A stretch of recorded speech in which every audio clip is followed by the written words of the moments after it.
Well, greetings everyone, and welcome to another episode of Healing Ties 2.0, featured on the Whole Care Network and on UK Health Radio, the world's #1 talk health radio. I'm your host and presenter, Christopher McClellan. You just might know me as the Bowtie Guy. On today's episode, I am grateful to welcome Dr. Hsien Seow and Dr. Sammy Winemaker from Hamilton, Ontario, Canada. And Hsien and Sammy co-host the popular Waiting Room Revolution podcast. Both Hsien and Sammy have worked their entire careers helping those who are facing serious illness. For years, they often heard patients and families say they felt unprepared and overwhelmed, and I know all of our caregivers that are listening out there certainly understand that. Despite their years of education, research, and advocacy, they continued to hear patients and families say, "Why didn't anyone tell me that sooner?" They started the Waiting Room Revolution movement because they wanted to improve the patient and family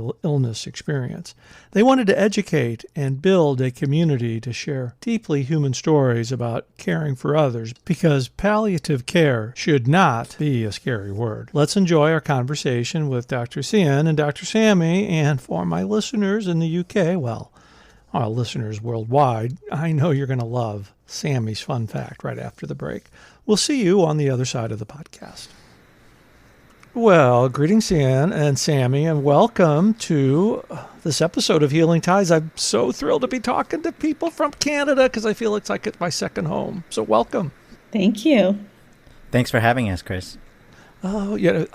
Hsien, you reached out a couple of months ago, and we've had numerous conversations, and today I get to meet Sammy, your partner in crime here. So this is exciting for me. I thought you were going to say your better half.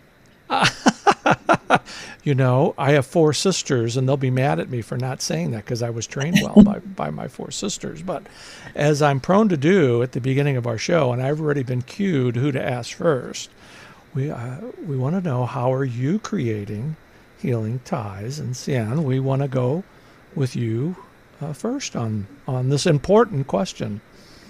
Well, thank you for having us. And I feel like I'm creating Healing Ties through my research work. You know, I've spent quite a lot of time as a academic, as a healthcare researcher, trying to do policy work, look at data on hospice, palliative care, and home care, and how we can use services to improve the quality and the experience for patients facing serious illness. And I've also been really interested in the storytelling of providers and patients and families of what they've learned and how we can learn from them so that we don't feel so alone and doing this experience, for the first time. So there's a lot of sharing of information, which is what I think is the core of research. I would agree with that. Sharing the research and the stories, and when you put those two together, you really are creating Healing Ties. So, So Sammy, now we're putting you on the spot. This is your turn. Well, so I've been a palliative care physician for about 16 years now, and I have worked in people's homes for the most part of my career, which is a very unique care setting for many reasons. One of them is because the power differential between doctors, patients, and families is very different when you're caring for someone in their home. And my care team is the family team, or the community that's wrapped around the patient. So it's a very unique skill to care for people who have progressive illness at home and work with their family, who are usually untrained caregivers. Right. So it's very colorful and flavorful and diverse, and it is incredible. I also do a lot of teaching of medical students, of residents, of doctors and nurses, and so I get to teach all the things that I'm passionate about. And so most of my advocacy is through my teaching. What a great combination. And there's a couple of points that I want to pick up on right away. In going into somebody's home, what an honor it has to be for you to be a part of that care team. Definitely. And for someone who I guess was a self-declared control freak like myself, you have to learn to put all of that aside, because it's a care setting that you have to be flexible and nimble and open-minded, and to be able to go with the flow and the vibe of every single family crew. So that's been wonderful from a career perspective, but also a personal perspective. I feel like I have learned to be a little more, flexible.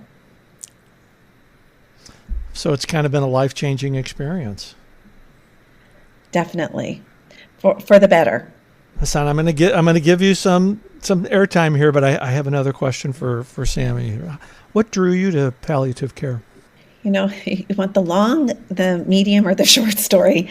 Palliative care, when I stumbled upon it because I was avoiding doing a rotation in internal medicine in my training. I thought I'll never do that again. So I'll just do this other rotation called palliative care to get out of that other scarier rotation, and fell in love with so many elements about this, area of medicine. The idea of working with families, the idea of working with so many interesting illnesses at a point in the illness journey where you often feel like you're operating from an artistic perspective as opposed to a scientific perspective, because there isn't as much written and known, and there isn't as much in our training to deal with, let's just say, the final year of life or the advanced stages of illness. We learn in medical school how to screen for things and how to diagnose things and how to get people started on treatment and how to help them through the chronic phase of their illness. But we really get very, very, very little time learning about the last chapters. And so it's artsy-fartsy. It's interesting pharmacology. It's interesting psychosocial aspects. It's got all the elements that make medicine such a rewarding career. It's got everything. Wow, that is quite beautifully said. And it leads me into why research is so important on this, because palliative care, when you think about it, is relatively new when you put it in the medical terms. Yeah, and I think what's one of the key things is that the idea of palliative medicine, palliative care, is often misunderstood by the public. And when they hear those terms, they immediately associate it with, hospice care or death and dying and the last, few weeks of life. And sometimes even when, there's no more treatments left, and sort of this idea of giving up hope. And what has been so exciting working alongside Sammy and through our research is realizing that palliative care really is an approach to care. It can be started right from a serious diagnosis, and it's really about infusing a philosophy of care that looks at the whole person and their family and all the elements, not just medical, like managing pain, but also psychosocial, spiritual, things that are important to quality of life. And just, and it's really about living. That's what I wanted to emphasize. It's not about dying at all. It's really about living and making most of all the time that you have. I love that, a philosophy of care.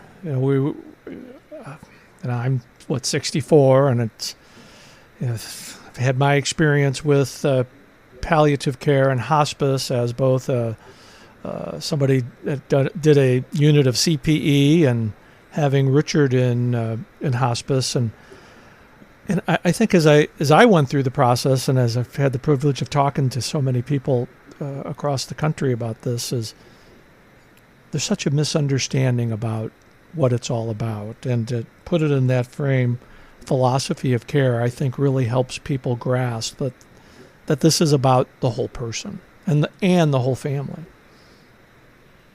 Mhm.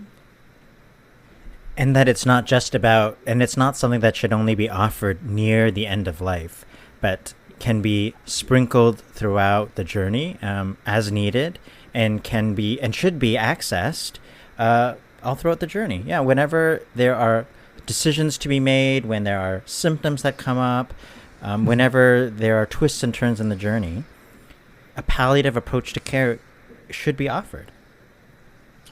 So, Sammy, I'd be interested to know, and I have a story kind of in the back of my mind here of a personal experience, but that in medical terms, and again, I'm not a doctor. I don't play one on podcast either, but that mindset about curative versus palliative. We especially for caregivers, we always anticipate our care partner, our caree, or whatever generic word we want to use, is always going to get better because they've gotten better before. But there comes a point where there's a plateau. And how do you have that discussion about when it's time to switch from curative to palliative? Yeah, I mean, it's a really good question.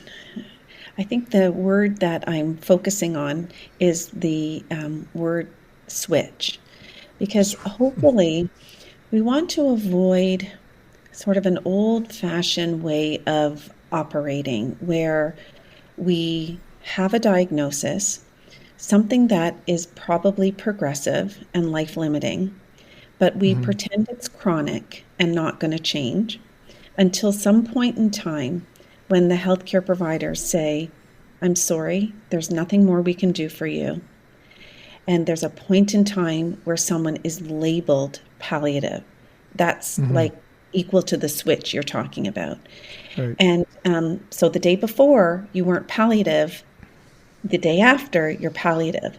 It's a very problematic paradigm where we think of it as a switch because it suggests that we can cheerlead and not have the difficult conversations of what if this doesn't go our way? And we can just sort of put our blinders on until, the wheels are falling off the cart and we get labeled at a point in time and switch to palliative. That switch feels, for most patients and families, like a dump or a slap in the face. Right. Or, a discharge into the twilight zone. So what we're hoping to advocate for, and picking up on Hsien's point about it being a philosophy of care, is that from the very time of a diagnosis of a progressive life-limiting illness, that we are woke about the fact of the progressive nature of it, that we help people understand that this is an illness, that we hope you can live the best that you can live for as long as possible, but at the same time, we walk that other road, which is entertaining the reality of the illness, the truth of the illness, the fact that it's possible that different treatments won't work, and we're able to walk both roads so that there's never a switch or there's never an abrupt 180 or about face, that we're simply changing lanes gently along the illness journey, balancing the philosophy of palliative care and care for the progressive life-limiting illness, which can have disease-modifying treatments simultaneous to a philosophy of palliative care. Never, ever, ever labeling someone. A patient and family should ideally not feel like there's been a big switch.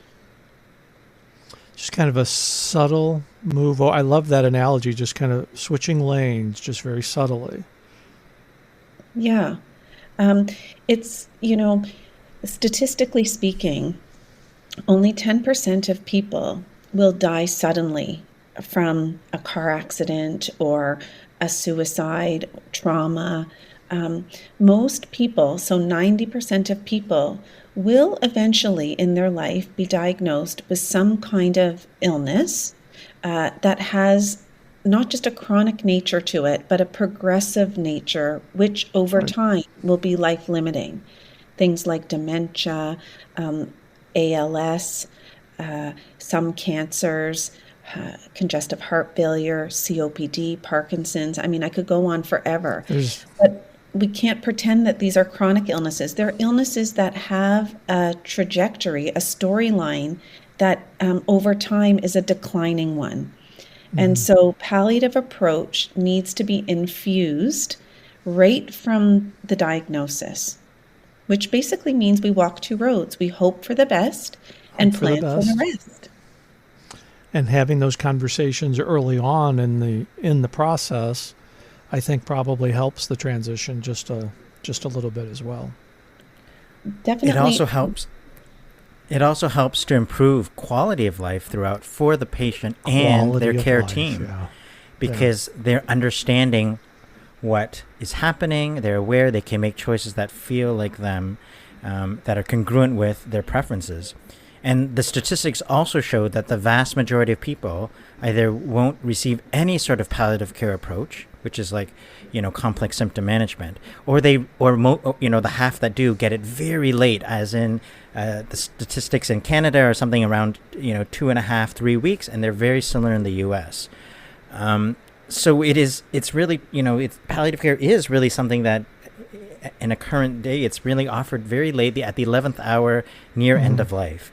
And so that was really the thing that we saw day in and day out that has really not changed for many, many years. We both have stories of our experiences in healthcare. And we were trying to move the needle and trying to figure out what could we do to change the story so that this idea, this philosophy of palliative care could be brought up upstream, and that it could change the experience of patients and families. Because while medicine has advanced and there's new technologies and machines and treatments, the experience has really not changed that much, where people feel like they're dumped at the end and have this sort of, they feel lost throughout most of the journey. Because most folks have not experienced this until they're in the middle of a crisis, per se, and they haven't had these open-ended conversations with their care partner or their family, and all of a sudden you're thrust into this decision making. If we can, this probably isn't the right term, but speed up the conversation, have that conversation early on in a diagnosis, then I think we're in a better opportunity to make that shift a little bit smoother. Yeah, I think the key is that people need to be invited into the conversation, and that's the part we're missing. So some people will say to us, but some people really don't want to know what the long view is at the time they're diagnosed. They're not in that frame of mind. And we say, fair enough. But what patients and families deserve to know is that healthcare providers do have the long view of the illness. They do have a roadmap or a crystal ball. They can tell you what the average journey looks like when you have illness A, B, C, or D. So families need to know that's available to them. Some families will take you up on it and want to know, yes, we're going to hope that this treatment works, but can you please give us a bird's eye view or zoom out and tell us what this illness is going to look like over time? And other families will say, okay, thanks for that. Thanks for that invitation. No, thank you. We're just going to deal with this treatment right now. But they know they've been invited and will be invited again to know more about their illness, not just the day-to-day stuff, not just in the weeds of decision making, because really decision making is blurred if you don't have the 10,000 foot view of what the illness looks like over time and where you're at in the illness so that you can make that decision. Illnesses that are decisions that are made in the weeds or the trees of the illness don't have the benefit of the broad, long view of the forest or from 10,000 feet. So that can be problematic decision making.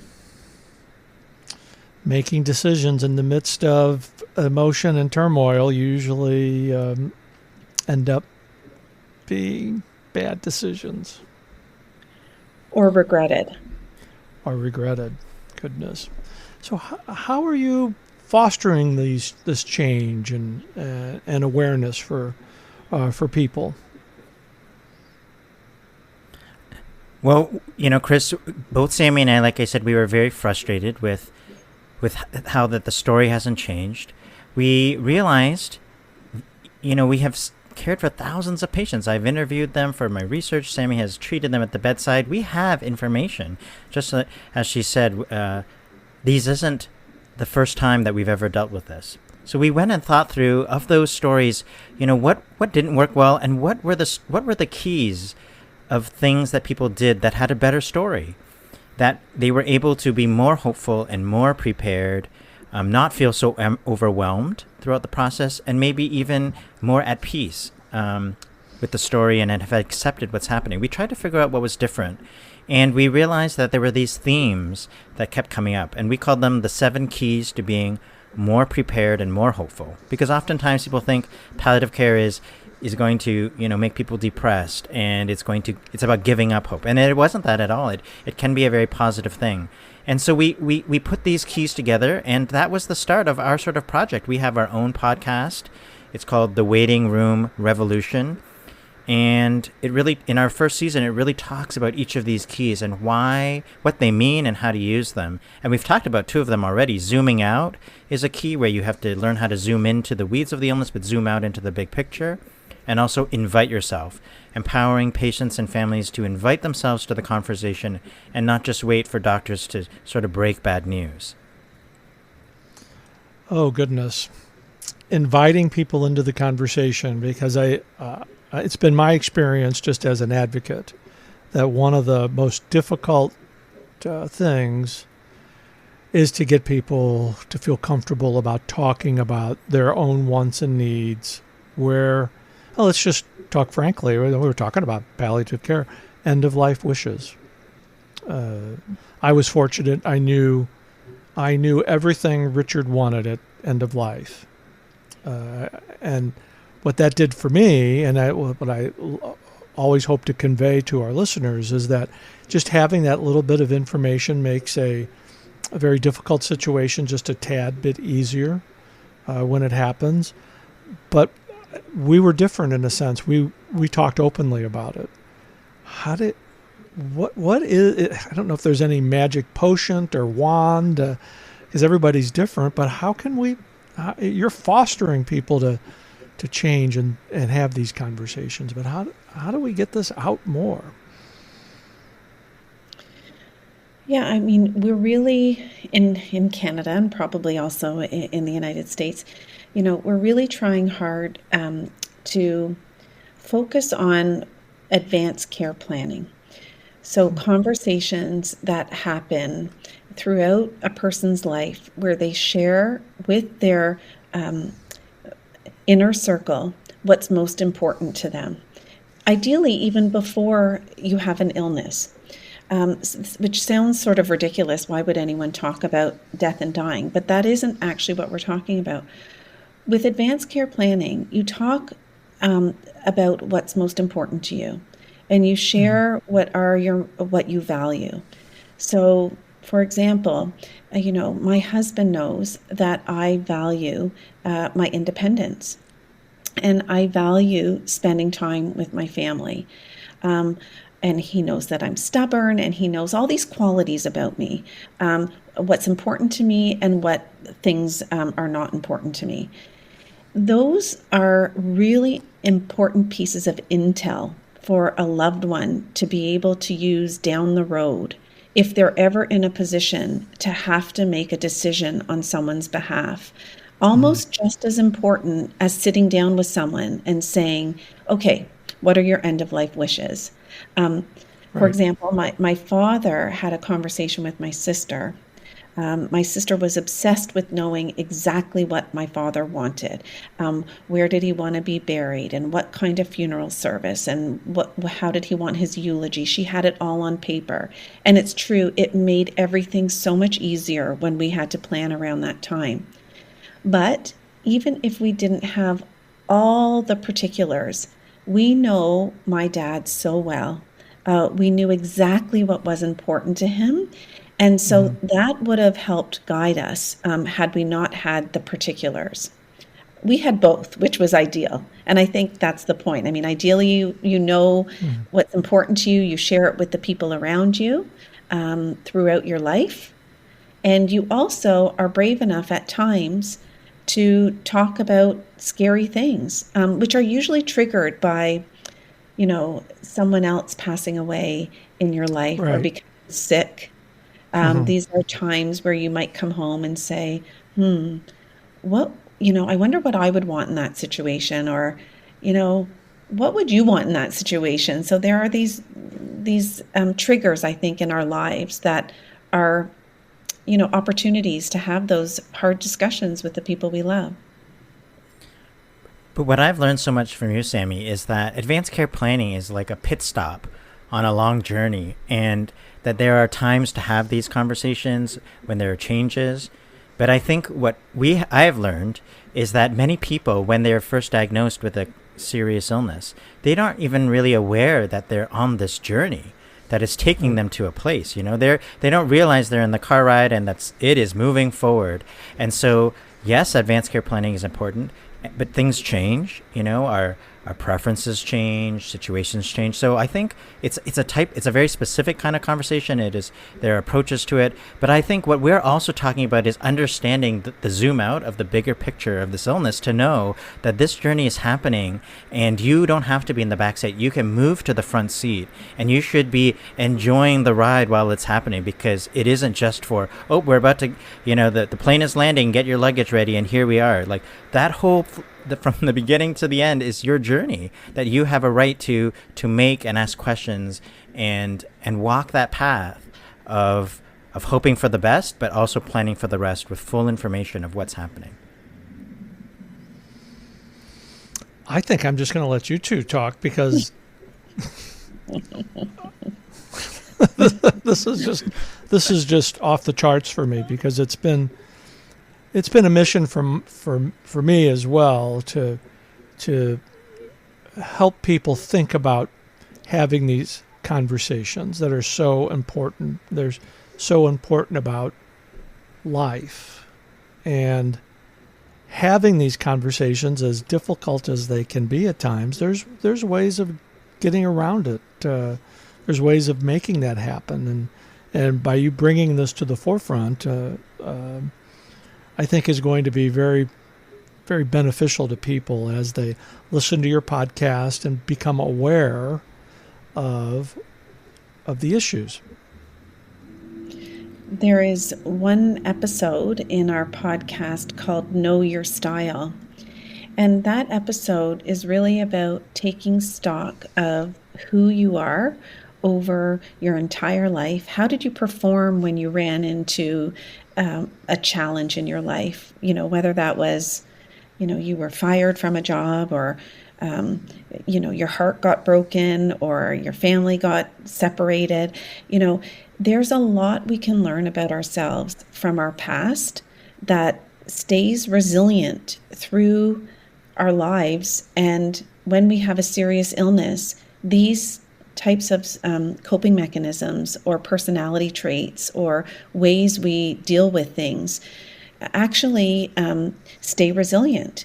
And we can learn about who we are from how we've performed in the past, and then maximize on those traits, or take heed that that's how we've performed in the past. So for helping people make decisions, helping families and people make decisions, I think it's important to remember that we don't really have to suddenly get to know who we are. We've been people, and we've had a certain way about us our entire lives. We just have to be reminded that that's what's important to us, and that's how we vibe. And it's so important for the Whole Care Network listeners, because oftentimes as a caregiver and as a patient, but especially as a caregiver, you feel helpless. You feel like the disease is in charge. And these keys, including Know Your Style, allows you to be more in charge, to take control of the illness, and to be more resilient, to know that there are skills that you have that you can apply to this challenge, and you aren't helpless. You can make this disease work around your style.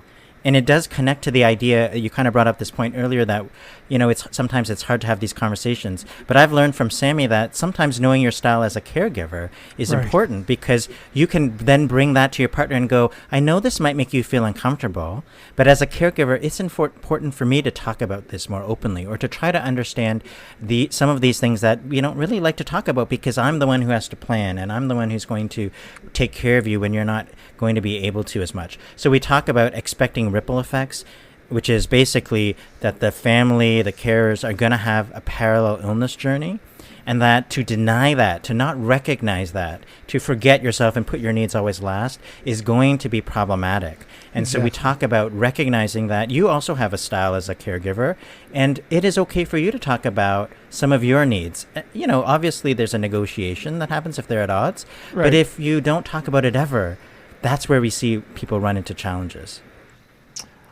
I've never heard it put in that way, the ripple effect, but that is so true, because when these things are not talked about, it does have a ripple effect. And you can see oftentimes a separation between the caregiver and the care partner, again, using the generic term. But having these conversations really kind of bind the two together. And when an emergency does come up, you know what you're going to do. You are making a revolution in this.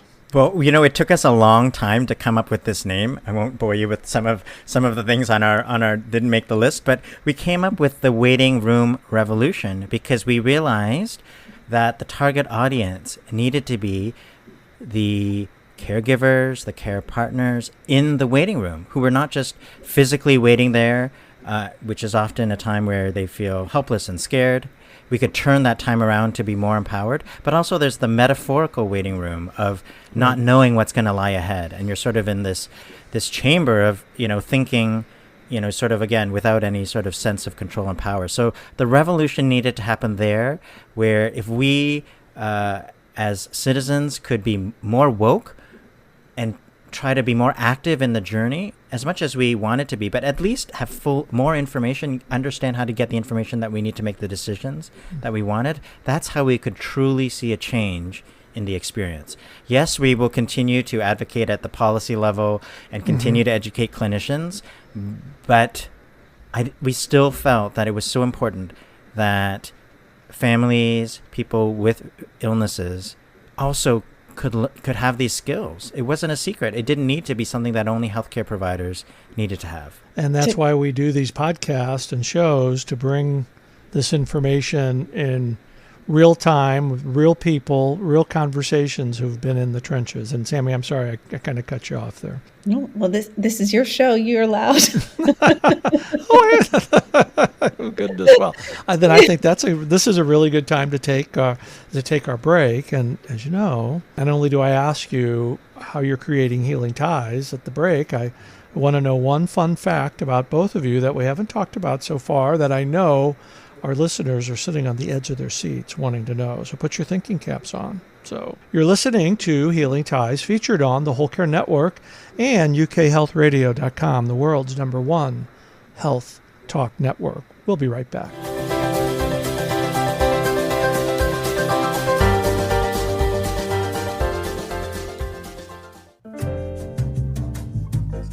Hey, it's Christopher McClellan. You just might know me as the Bowtie Guy on Healing Ties 2.0. On Healing Ties, we visit with people from all over the globe who share their stories, because it's through story sharing where diversity meets the road to collaborate in a common cause. And if you'd like to share your story on Healing Ties, email me direct at thebowtieguy@healingties.com. We would love to share your story to your health, happiness, and prosperity. Coming up next week on Healing Ties. Hi, this is Trish Laub from Comfort in Their Journey. Join me on my episode of Healing Ties as I talk with Chris about providing comfort during the caregiving journey.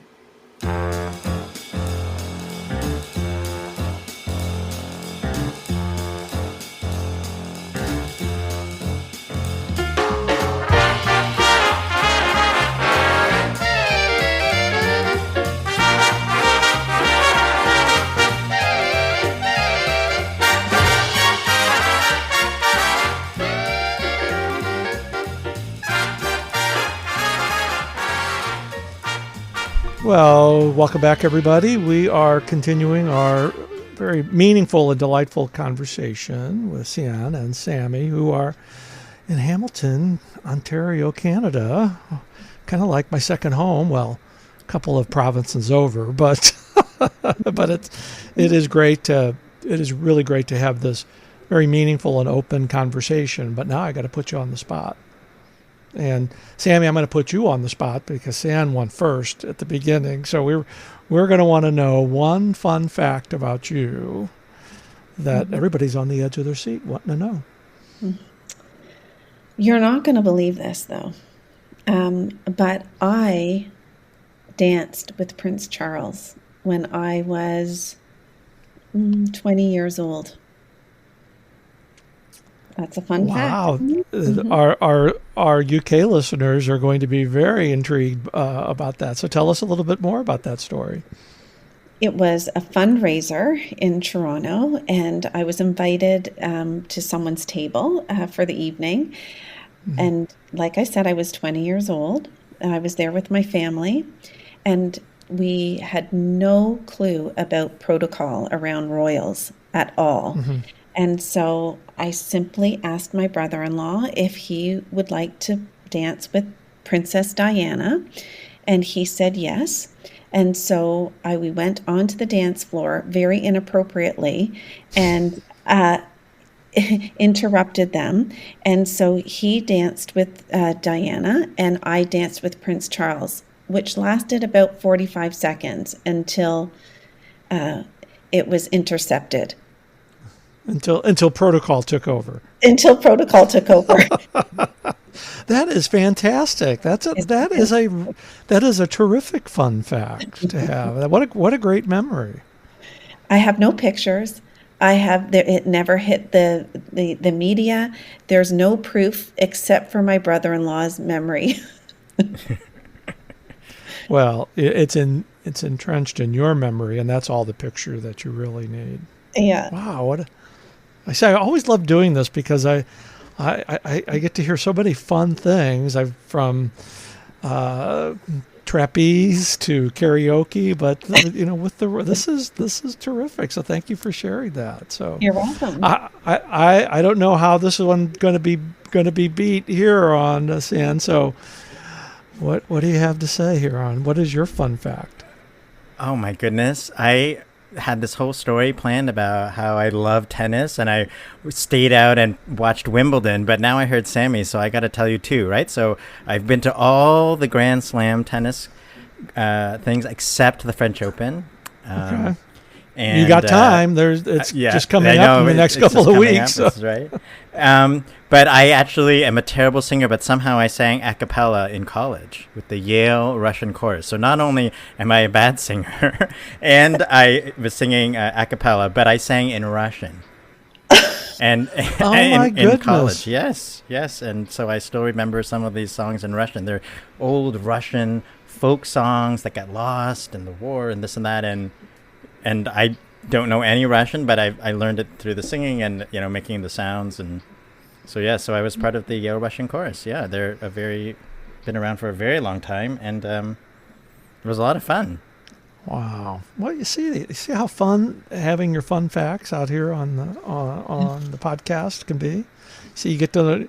It can't be all 24/7 business, and the kind of the proof in the pudding here, especially for caregivers, is we all have something, a hobby or something that we have done in the past that we think about, we appreciate, and we need to celebrate those experiences as well, and share those experiences because it it connects us to people. And there's something I wanted to share with the two of you, because we've been hitting on this throughout the entire podcast as it relates to palliative care and adjusting to change. I just wanted to share this experience I had in CPE. This is over 20 years ago. CPE is clinical pastoral education for our listeners. One of the sessions, this big, burly doctor came in. He was probably about 6'4", 300 pounds. He had this really rough, gruff demeanor about him until he started talking. And he was like a teddy bear. And he talked about the experience of transitioning his practice from curative to palliative. And he talked very openly about how he always thought he could cure anybody. That was his mindset, because that, as I remember the conversation, that was what he was taught in school, that he had the power to cure everybody. That was that. And then I forget the exact situation that was transformative to him. I'm pretty sure it was a family member that became ill, and he ended up experiencing palliative care and hospice, and how that transformed his career to look at medicine in a completely different light. And how much, and this was the takeaway, how much happier he was in his role as a physician, being in palliative care. It's something that has stuck with me for going on 20 years, and I just wanted to share that with the two of you, and because I knew you would get it and share it with the audience as well. Because there is a time when we all have to kind of make that change, that little shift that you mentioned in the from one lane to the next.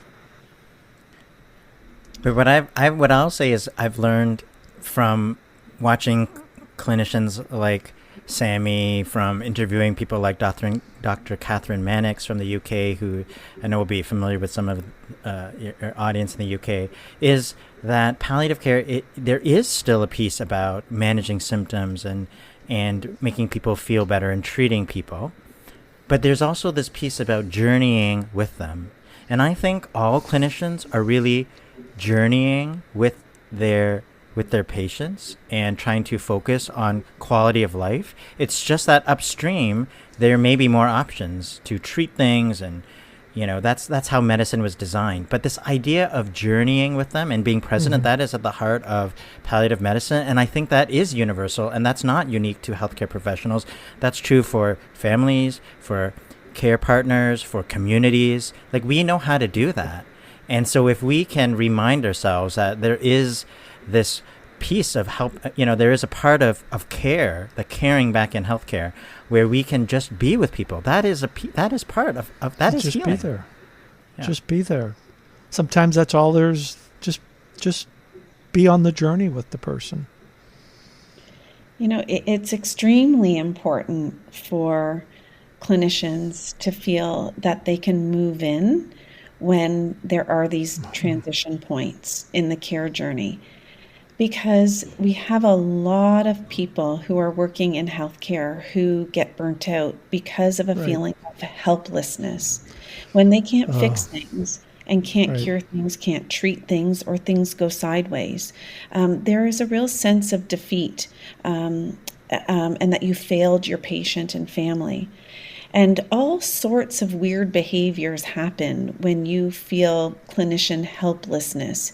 You tend to move away when you should move into situations, or transfer care, or refer people on, or pull the switch, like you said.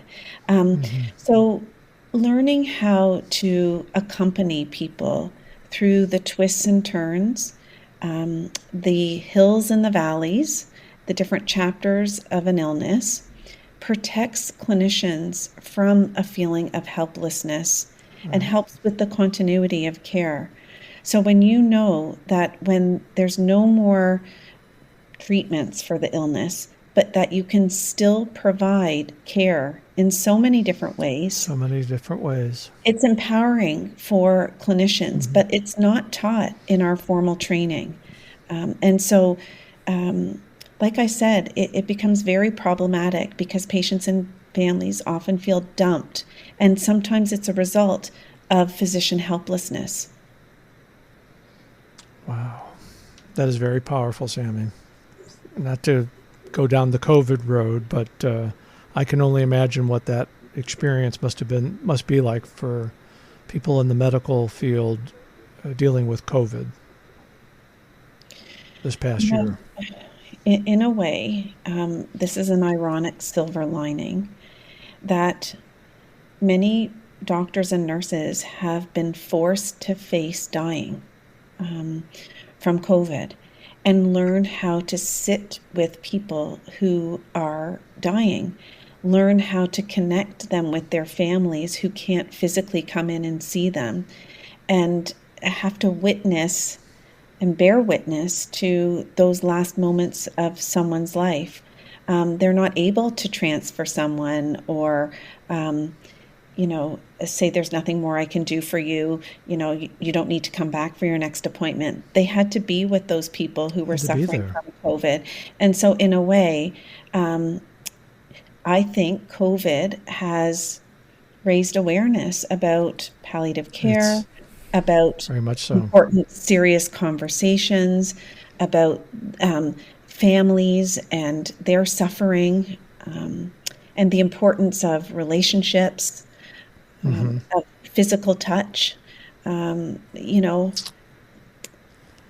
guess we became sensitized to the needs of people who aren't going to get better. Goodness, there is some good that's come out of COVID, and that you've just pointed out something there that I think will be a lasting change for us as we move forward. But goodness, we could talk for 2 more hours, but I'm confident we're going to do this again. But let all of our listeners know, both here in United States and Canada and in the UK and across the globe, how they can find out more information about the two of you, your work, and how they can be in contact with you. Well, thank you. We created a website, thewaitingroomrevolution.com. They can check us out there. There they'll be able to find out about all our latest events. We have live events and interview guests.